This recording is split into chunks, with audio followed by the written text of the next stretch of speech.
Welcome back to Biz Politics, everyone. My name is Max, and it's been a while. And since then, we've got some more news on the Farrer by-election.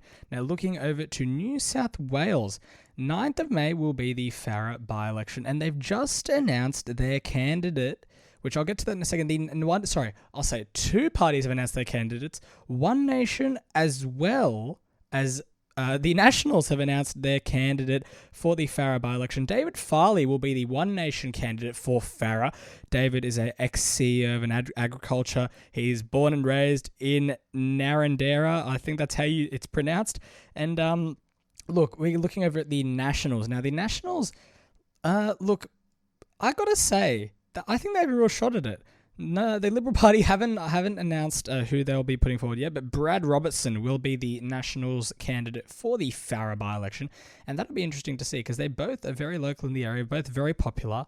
None have any prior political experience to my knowledge, and that'll be a really interesting one to take a look at. Looking over to South Australia, Corey Bernardi, I've been keeping an eye on him and what he's been up to recently, and I've got to say, I do like the way that they're doing things over in South Australia, One Nation. I've been looking at their social media, and he's been out and about in I think they call it the Got Gutsmobile, and honestly, I love that name. I think it's really awesome I think he's doing a really good campaign, and of course, he was a senator for South Australia for 14 years, leader of the Australian Conservatives, so I think he might have a good chance, and I think One Nation could actually gain official opposition status in this South Australian election. Of course, we're about, I think it's 12 days away from the election, but over in the Northern Territory, there's a bit of news about the Nightcliff by-election. Labor has taken the Nightcliff seat from the Greens. Of course, Kat McNamara did resign for health issues. And Labor in the Northern Territory had a standing defeat in 2024.